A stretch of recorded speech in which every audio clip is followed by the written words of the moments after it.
मैं किशन चौधरी आप सभी का विवेकानंद कोचिंग क्लासेज में हार्दिक अभिनंदन करता हूं। आज की हमारी क्लास 8th क्लास है। 8th क्लास की फर्स्ट प्रश्नावली है परिमेय संख्याएं।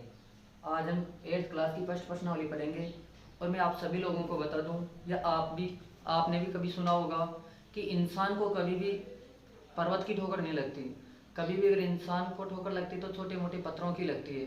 मतलब हमें सबसे ज़्यादा समस्या आती है छोटी चीज़ों से, बड़ी समस्या हमारे सामने बहुत कम आती है। और इन छोटी छोटी बातों को हम शुरू से इग्नोर करते जाते हैं और लास्ट में आकर हमारे सामने बहुत बड़ी समस्या बन जाती है। तो अभी से क्यों ना हम हर समस्या का समाधान साथ में करें।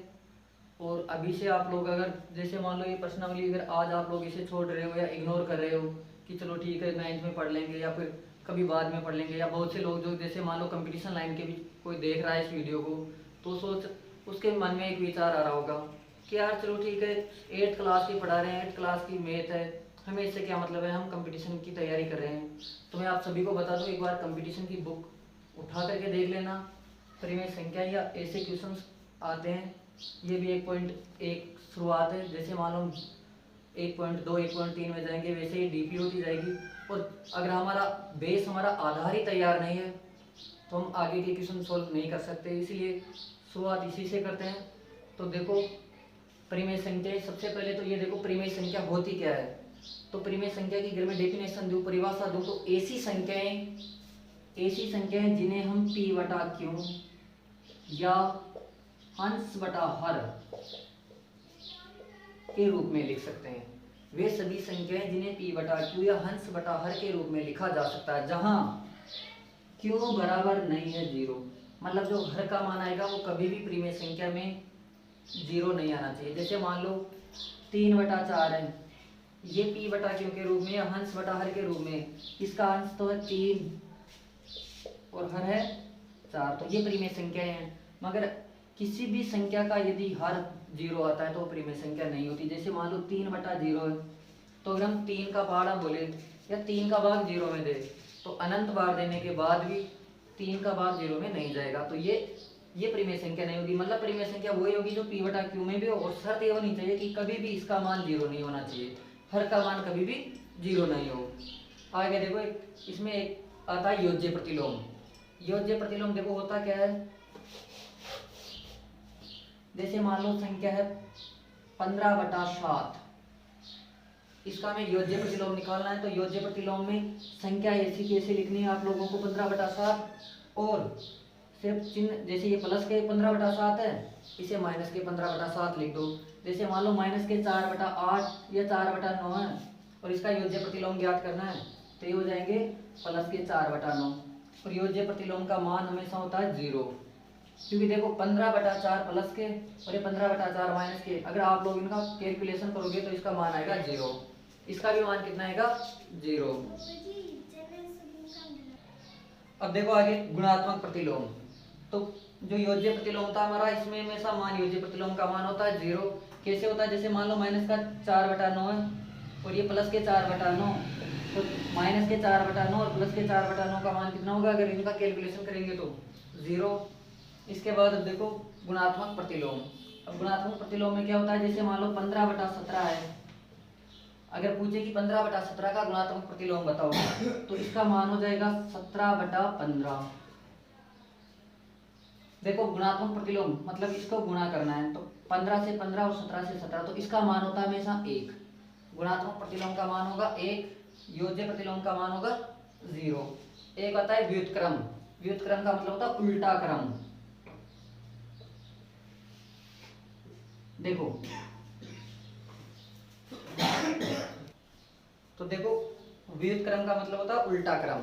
तो उल्टा क्रम कैसे, जैसे मान लो क्वेश्चन में ऐसे पूछेगा आप लोगों से कि 3 बटा 7 इसका व्युत्क्रम ज्ञात करो या इसका व्युत्क्रम बताओ, तो इसका व्युत्क्रम हो जाएगा 7 बटा 3। बस जो हर है वो हंस हो जाएगा और जो हंस है वो हर में परिवर्तित हो जाएगा। इसके बाद में क्रम विनिमेयता, क्रम का आदान प्रदान करना। जैसे मान लो क्रम का आदान प्रदान अब आप लोग कैसे करोगे, जैसे मान लो 5 प्लस 4, तो इसके क्रम को आदान प्रदान करोगे, 5 पहले इसे बाद में और ये 4 बाद में, से पहले क्रम का आदान प्रदान करना ही क्रम विनिमेयता कहलाती है। और क्रम विनिमेयता हमेशा एक बात का ध्यान रखना, क्रम विनिमेयता एक तो प्लस और एक इंटू, इनमें होती है। कभी भी बाकी, माइनस और भाग, इन दोनों में क्रमनियमितता का नियम नहीं चलता। सिर्फ प्लस में और इनटू में आप लोग क्रमनियमितता का नियम चेंज कर सकते हो, क्योंकि इनके इनके क्रम में बदलाव करने से इसका जो आंसर आएगा उसमें कोई बदलाव नहीं होगा। देखो 4 और 5 9, और इधर 4 और 5 भी 9। अगर हम यहाँ जैसे मान लो नहीं मल्टीप्लाई करते हैं, गुणा करते हैं, तो भी 4 और 5 को गुणा करोगे 20, और 4 और 5 को गुणा करोगे तो 20। इनके अलावा जैसे अगर आप यहाँ माइनस का चिन्ह लगाते हो, भाग का चिन्ह लगाते हो, तो इनका मान अलग हो जाएगा, इनका उत्तर अलग आएगा। तो सिर्फ क्रमनियमितता का प्लस और गुणा में ही काम आएगा। अब देखो पहला प्रश्न,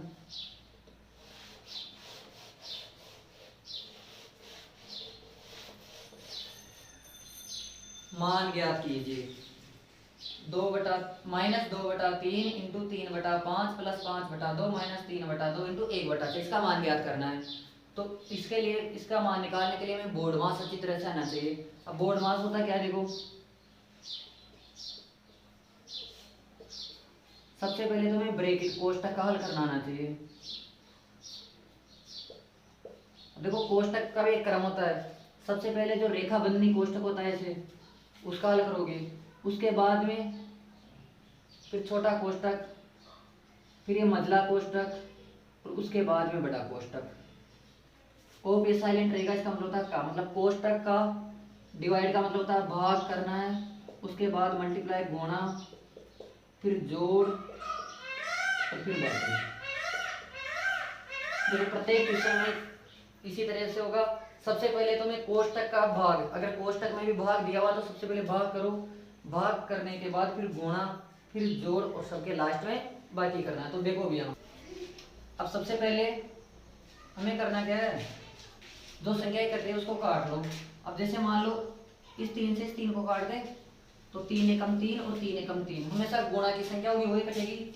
अब ऐसा नहीं कि 5 से इस 5 को, यहाँ बाकी का चिन्ह, और इस 5 को इस 5 से भी नहीं काट सकते क्योंकि यहाँ प्लस का चिन्ह है। तो -2 और 1 को गुणा किया तो -2, 5 और 1 को गुणा किया तो 5, आगे चिन्ह प्लस का है तो प्लस। अब इन दोनों के बीच गुणा का चिन्ह, तो देखो 3 को एक बार और 6 2 बार, तो 5/2, -1 को 1 से गुणा किया तो 1, और 5 को 2 से गुणा किया तो 10। चलो 5, 2 और 10 का लसे लो, 5, 2 और ये 10। सबसे छोटी संख्या का भाग दोगे तो देखो सबसे छोटी संख्या का भाग 2 का भाग दोगे तो 5, 1 और 5 बार। अब 5 का भाग दोगे तो 1, 1 और 1, 5 और 2 को गुणा किया तो 10। लैस आ गया हमारा 10 में। अब 10 में 5 का भाग दोगे कितनी बार जाएगा, 2 बार, और 2 को 2 से गुणा करो 4, प्लस की जगह प्लस। अब 10 में 2 का भाग दो, कितनी बार जा रहा है, 5 बार, और 5 को 5 से गुणा करो 25, माइनस की जगह माइनस, 10 का भाग 10 में दोगे तो कितनी बार जा रहा है, 1 बार, और 1 को 1 से गुणा किया तो 1। अब देखो यहाँ भी हम बहुत सी गलतियां करते हैं। हमारे पास ये मान के चलो आप लोग प्लस 25 है, मतलब हमारे पास 25 रुपए है, और कोई व्यक्ति है जो हमसे 4 रुपए तो ये मांगता है और 1 रुपए ये व्यक्ति मांगता है, तो हम कर्जा कितने रुपए का कर चुके हैं, 5 रुपए का, और ये नीचे 10। अब आप लोग ये बताओ, जब आप लोगों के पास 25 रुपए है, कोई आपसे 5 रुपए मांग रहा है, तो आप उसे 5 रुपए दे दो, मतलब 25 में से 5 की बाकी निकाल दो, तब भी तो आप लोगों के पास 20 बचते हैं। तो 20/10 और 1 0 से 1 0 काट दो, इसका आंसर हो जाएगा 2। एक बार फिर से देख लो। सबसे पहले 3 एकम 3 और 3 एकम 3, 3 एकम 3 और 3 से इसको 2 बार, -2 और 1 को गुणा किया तो 2, 5 और 1 को इंटू किया तो 5, प्लस की जगह प्लस, 5/2 की जगह 5/2, माइनस की जगह माइनस, 1 और 1 को गुणा किया तो 1, 5 और 2 को गुणा किया तो 10।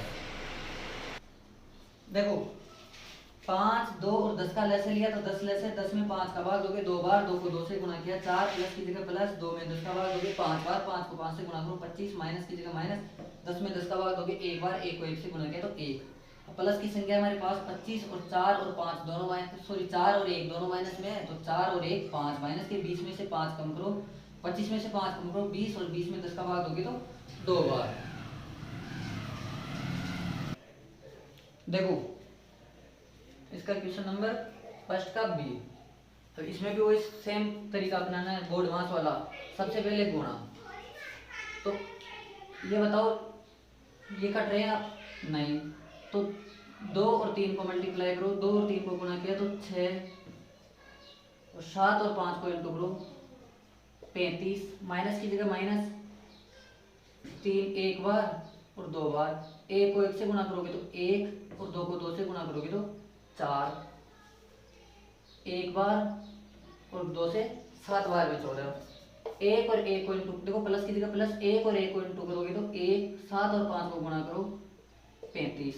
अब 35, 4 और 35 इसका लैसे लोगे तो देखो 35, 4 और 35, 2 का भाग दोगे 35 में नहीं जा रहा, 4 में दोगे 2 बार, 35 में नहीं जा रहा तो 35 के 35, और 2 का भाग दोगे 35, 2 सॉरी 1 और 35। अब कितने का जाएगा इसमें भाग? 3 का 5 और 3 8 नहीं जा रहा। अब देखो आप लोगों को यह समस्या आती है भाज्य गुणनखंड करते समय कि अब इसमें किसका भाग जाएगा। तो मैंने आप लोगों को पहले इससे पहले वाली क्लास में भाजकता के नियम भी पढ़ाए थे। आप लोग एक काम करना, अगर जिसको भाजकता के नियम नहीं आते वो पहले भाजकता के नियम वाला वीडियो देखो और भाजकता के नियम सीखो, ताकि ऐसे क्वेश्चन को करने में बहुत आसानी मिले। तो इसमें भाग जा रहा है 5 का, 7 बार में 35, 1 का 1 और 7 बार में 35, 7 का दोगे 1 बार 1 और 1, 7 को 5 से गुणा करो 35, 35 को 2 से गुणा करो 35 दूनी 70 और 70 को 2 से इंटू करो 140, लैसा आ गया आप लोगों का 140। अब 140 में भाग देंगे 35 का, तो 140 में 35 का भाग दोगे कितनी बार जाएगा? 4 बार, और 4 को 6 से गुणा करो, 6 चौक 24, माइनस की जगह फिर माइनस, या माइनस था तो यहाँ भी माइनस, और ये माइनस है तो माइनस। अब 4 का भाग दोगे तो भाग जाएगा 35 बार, और 35 को 1 से गुणा किया तो 33, और प्लस की जगह प्लस, 35 का भाग दोगे 140 में 4 बार, और 4 को 1 से गुणा करोगे तो 4। अब देखो हमारे पास 24 भी माइनस के हैं और 35 भी माइनस के, तो माइनस की संख्या कितनी होगी? 4 और 5 9, 3 और 2 5 59, और माइनस और प्लस है 4 बराबर बटा 140। अब 59 में से 4 कम कर दो, फिर भी 55 किसके बचते हैं? माइनस के 55 बटा 140। देखो 5 का भाग 55 में भी जा रहा है और 5 का भाग 140 में भी जा रहा है, तो 11 बार और 140 में 2, 2 बार में 10 और 4 बच गए 40 हो गए, 8 बार में 40, तो इसका आंसर हो जाएगा -11 बटा 28। देखो 3 से इसे काटोगे 2 बार, 2 से इसे काटोगे 14 को तो 7 बार, 2 और 3 को गुणा करोगे तो 6, माइनस की जगह माइनस, 7 और 5 को इंटू करोगे तो 7 5 35, माइनस की जगह माइनस, 1 और 1 को गुणा करोगे तो 1, 2 और 2 को गुणा करोगे 4, प्लस की जगह प्लस, 1 और 1 को गुणा किया तो 1, 7 और 5 को इंटू करोगे तो 35, 35, 4 और 35 का लैसा लोगे 140, 140 में 35 का भाग दोगे तो 4 बार, 4 को 6 से गुणा करोगे 24, माइनस की जगह माइनस, 4 का भाग दोगे 140 में 35 बार, और 35 को 1 से गुणा किया तो 35, प्लस की जगह प्लस, 35 का भाग दोगे 140 में 4 बार, और 4 को 1 से गुणा किया तो 4।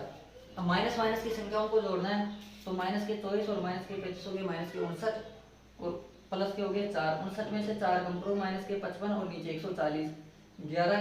अब देखो 5 का भाग 155 में भी, सॉरी 55 में भी जाता है, 140 में भी जाता है, 55 में तो 11 बार और 140 में 28 बार, तो हमारा आंसर हो गया -11 बटा 28। देखो क्वेश्चन नंबर 2, प्रत्येक संख्या का योज्य प्रतिलोम लिखिए। प्रत्येक संख्या का योज्य प्रतिलोम मैंने आप लोगों को पहले बताया, योज्य प्रतिलोम में मान रहेगा 1। अब संख्या रहेगी जैसी की जैसी, सिर्फ उनका चिन्ह चेंज करना है, तो 2/8 का योज्य प्रतिलोम हो जाएगा इसका। देखो अब 2/8 सबसे पहले चिन्ह किसका है? इसमें प्लस का है, 2/8 प्लस के, तो ये 2/8 किसके हो जाएंगे? माइनस के 2/8। सेम इसका योज्य प्रतिलोम हो जाएगा। अब माइनस के 5/9, तो इसका योज्य प्रतिलोम चिन्ह चेंज कर दो, ये हो जाएगा प्लस का 5/9। अब यहाँ देखो माइनस के 6/-5, इसका योज्य प्रतिलोम क्या होगा? तो माइनस से तो माइनस कट गया, तो ये जो संख्या है 6/5 ये किसकी बच गई? प्लस की, तो प्लस की संख्या का योज्य प्रतिलोम होगा माइनस में, तो माइनस के 6/5 ये हो गया इसका योज्य प्रतिलोम। इसके बाद में 2/-9 है, तो ये भी माइनस का संख्या है, तो इसका भी योज्य प्रतिलोम क्या हो जाएगा? प्लस के 2/9। और इसका कितना हो जाएगा 19/6। योज्य प्रतिलोम में आप लोगों को कुछ भी नहीं करना है, सिर्फ उसका चिन्ह चेंज करके लिखना है। देखो क्वेश्चन नंबर 3, x बराबर 11/15 और x बराबर -13/17 के लिए सत्यापित कीजिए कि -x बराबर प्लस का x होता है। अब देखो माइनस और माइनस को गुणा करने पर प्लस का होगा, क्योंकि समान चिन्हों को गुणा करने पर, अगर समान चिन्ह है और समान चिन्हों को आप लोग गुणा कर रहे हो तो हमेशा प्लस का चिन्ह होगा। जैसे मान लो समान चिन्ह किस कौन कौन से होते हैं, एक तो प्लस को आप अगर प्लस से गुणा कर रहे हो तो भी प्लस होगा, अगर आप माइनस को माइनस से गुणा कर रहे हो तो भी प्लस होगा, क्योंकि ये दोनों ही चिन्ह समान चिन्ह है और समान चिन्हों को गुणा करने पर हमेशा प्लस होता है और असमान चिन्हों को गुणा करने पर माइनस होता है। देखो जैसे मान लो असमान अगर चिन्ह है उनको गुणा किया जाता है तो हमेशा माइनस होता है। असमान चिन्ह अलग अलग चिन्ह, देखो जैसे पहले प्लस आ गया बाद में माइनस, इन दोनों को इंटू करोगे तो भी माइनस होगा। अगर पहले माइनस आ रहा है बाद में प्लस आ रहा है, इनको भी इंटू करोगे तो भी माइनस होगा। तो हमेशा असमान अलग अलग चिन्हों को गुणा करने पर माइनस होता है और समान चिन्हों को गुणा करने पर प्लस होता है। तो माइनस को माइनस से गुणा करोगे तो एक्स किसका होगा, प्लस का। और ये चीज हमें सिद्ध किससे करनी है, एक्स की जगह एक बार तो प्लस की संख्या रखना है और एक बार एक्स की जगह माइनस वाली संख्या रखनी है। तो देखो सबसे पहले एक्स की जगह रख लो, तो माइनस की जगह माइनस, ब्रैकेट की जगह ब्रैकेट, फिर माइनस की जगह माइनस और एक्स की जगह रख लो 11/15 बराबर आना चाहिए एक्स का मान। एक्स का मान कितना है 11/15, दोनों तरफ मान समान आने चाहिए। देखो माइनस को माइनस से इंटू किया तो प्लस के हो गया क्या 11/15, और इधर भी ये संख्या तो प्लस की है 11/15, तो ये तो इस तरह सिद्ध हो गया। अब देखो माइनस के रख के देखो, तो माइनस की जगह माइनस, ब्रैकेट की जगह ब्रैकेट, फिर माइनस के चिन्ह की जगह माइनस का चिन्ह, एक्स की जगह एक्स का मान लिख लो, तो एक्स का मान फिर माइनस में है तो माइनस के 13/17 बराबर एक्स, इधर देखो एक्स का मान माइनस का 13/17, तो माइनस की चिन्ह की जगह तो ये माइनस का चिन्ह रहने दो, माइनस को माइनस से गुणा करोगे तो प्लस के 13/17 बराबर, इधर भी देखो माइनस 13/17, इधर भी माइनस है इधर भी माइनस है, तो ये दोनों का मान बराबर होगा। तो आज की तो हमारी क्लास को हम यही समाप्त करते हैं। आगे का जो चैप्टर है क्वेश्चन नंबर 4 से जितने भी क्वेश्चन बाकी बचे हैं इसके वो पढ़ेंगे हम अगली क्लास में। और आप लोगों को ये क्लास में कितना समझ में आ रहा है, कैसा लग रहा है, ये आप लोग कमेंट करके ज़रूर बताया करो, ताकि हमें भी पता चले कि चलो ठीक है कितने लोग आप देख रहे हो और कितनों को समझ में आ रहा है। तो उससे हम भी यही कोशिश करें कि और बेस्ट तरीके से समझाने की कोशिश करें और प्रत्येक अपने दोस्तों के साथ शेयर ज़रूर करें।